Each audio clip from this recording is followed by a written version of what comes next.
네, 오늘 우리가 함께 파헤쳐볼 기업은 바로 미래에셋 생명입니다. 정말 투자자들에게 극과 극의 완전히 다른 두 얼굴을 보여주는 뭐랄까 하나의 거대한 퍼즐 같은 회사죠. 지금부터 이 회사의 전망과 투자 전략을 제대로 세우기 위해서 저와 함께 이 퍼즐을 하나씩 맞춰나가 보시죠. 무려 270% 폭등. 자, 이 숫자를 보면 어떤 생각이 드시나요? 누군가에겐 정말 인생을 바꿀 황금 같은 기회로 보이겠지만 또 다른 누군가에겐 이거 너무 위험한 거 아니야? 하는 함정의 신호일 겁니다. 이 양극단의 스토리를 제대로 파헤쳐야만 우리가 진짜 올바른 투자 전략을 세울 수 있겠죠? 좋습니다. 먼저 긍정적인 측면, 이 회사가 가진 엄청난 성장 엔진부터 한번 들여다보겠습니다. 도대체 어떤 야심찬 비전을 가지고 있는 걸까요? 바로 이겁니다. 미래에셋 생명의 원대한 꿈은 바로 한국의 버크셔 해소웨이가 되는 겁니다. 그 유명한 워런 버핏처럼요. 안정적으로 들어오는 보험료, 즉 현금 흐름을 그냥 쌓아두는 게 아니라 이걸 강력한 투자 엔진의 연료로 삼아서 어마어마한 수익을 내겠다는 거죠. 자, 이게 바로 그들이 설계한 이익의 선순환 구조입니다. 아주 영리하죠. 먼저 보장성 보험을 열심히 팔아서 미래에 벌어들일 돈 CSM을 창고에 가득 쌓아둬요. 그리고 여기서 나오는 안정적인 현금 흐름을 가지고 뭘 할까요? 네, 바로 자기 자본 투자를 공격적으로 늘리는 겁니다. 보험과 투자가 기가 막히게 맞물려 돌아가는 완벽한 성장 공식이라고 할 수 있습니다. 그런데 여기서 우리는 이 회사의 진짜 두 얼굴을 명확하게 보게 됩니다. 좀 이상하죠? 본업인 보험 사업에서 번 돈은 오히려 6.1% 줄었는데 회사 전체 이익은 61.4%나 폭발적으로 증가했습니다. 아니, 도대체 어떻게 이런 일이 가능한 걸까요?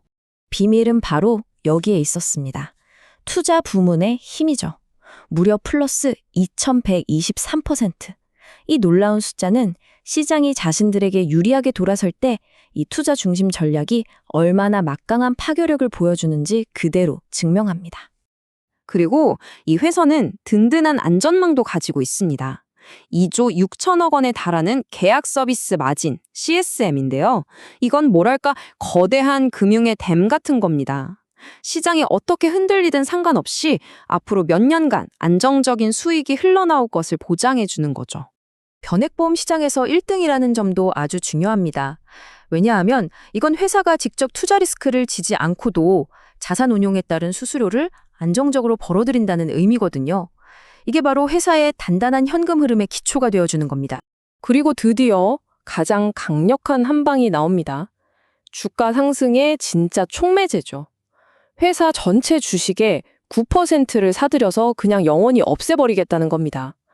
이건 수학적으로 남아있는 모든 주식의 가치를 끌어올릴 수밖에 없는 정말 어마어마한 결정입니다.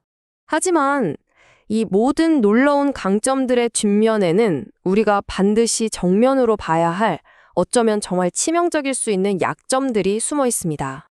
네, 이것이 바로 이 회사의 가장 큰 아킬레스건, 바로 유동성 함정입니다. 쉽게 말해서 시장에서 사고 팔 수 있는 주식 물량이 너무나도 적다는 거예요. 이러면 기관 투자자 같은 큰 손들이 이 주식이 좋은 걸 알아도 들어오고 싶어도 들어올 수가 없는 그런 상황이 벌어집니다. 이 차트를 보시면 바로 이해가 되실 겁니다. 최대 주주와 회사가 가진 자사주를 다 빼고 나면 실제로 시장에서 거래되는 주식은 고작 12.55%에 불과합니다. 이게 바로 이 주식의 가치를 꽁꽁 묶어두고 있는 보이지 않는 덫인 셈이죠. 유동성 문제뿐만이 아닙니다. 본업인 보험이익은 줄어들고 있고 재무 건전성 지표는 나빠지고 있죠. 게다가 상업용 부동산 같은 고위험 자산에 대한 투자 비중도 높습니다. 정말 우려스러운 경고 신호들이 한두 가지가 아닙니다. 특히 이 KICS 비율 하락은 꼭 짚고 넘어가야 합니다.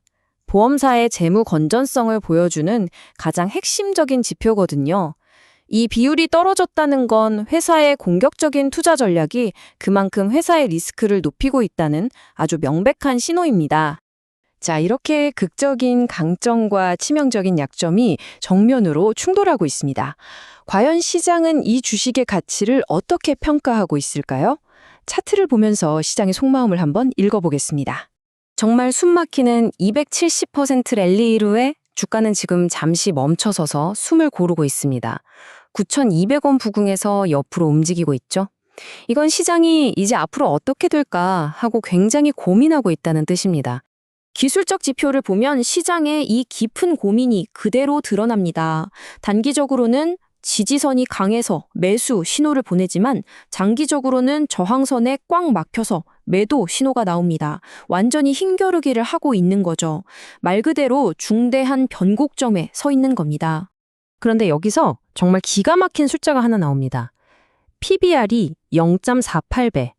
이게 무슨 뜻이냐면요. 지금 당장 회사를 다 정리해서 자산을 다 팔았을 때 받을 수 있는 돈의 절반도 안 되는 가격에 주식이 거래되고 있다는 겁니다. 정말 터무니없이 싼 거죠. 이 질문이야말로 이번 분석의 핵심을 꿰뚫는 질문입니다. 멀쩡히 수익 잘 내는 거대 금융기업이 왜 자기 가치의 반값도 인정을 못 받는 걸까요? 이게 정말 일생일대의 박앤세일일까요? 아니면 투자자들을 기다리는 가치 함정일까요? 자, 이제 흩어져 있던 모든 퍼즐 조각들을 다 모아서 구체적이고 명확한 최종 투자 전략을 한번 세워보겠습니다. 이렇게 모든 것을 한눈에 펼쳐놓고 보면 정말 팽팽한 대결 구도입니다. 한쪽에는 사상 최대 이익, 막대한 미래 이익, 그리고 극심한 저평가라는 강력한 강점이 있고요. 다른 한쪽에는 유동성 함정, 핵심 사업 쇠퇴 같은 치명적인 약점이 버티고 있습니다. 과연 어느 쪽의 힘이 더 강할까요? 종합적인 분석 끝에 내린 최종 결론은 매수입니다.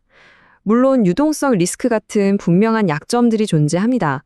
하지만 9% 자사주 소각이하는 정말 강력한 주주 환원 카드와 청산 가치의 절반에도 못 미치는 이 극단적인 저평가 상태가 그 모든 리스크를 덮고도 남는다고 판단했습니다.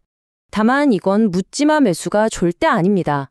아주 구체적인 실행 계획이 따라야 합니다. 9,000원에서 9,100원 사이, 이 지지선 부근에서 주가가 조정을 보일 때 분할로 접근하는 것이 현명합니다. 그리고 가장 중요한 것, 무슨 일이 있어도 8,800원이 깨지면 손절한다는 원칙을 반드시 세워야 합니다. 리스크를 철저히 관리하면서 가치가 재평가되길 기다리는 전략이 핵심입니다.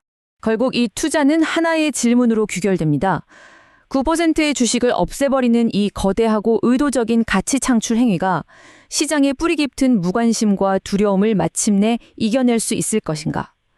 어쩌면 우리는 바로 그 변곡점에 대한 투자를 하고 있는 것일지도 모르겠습니다.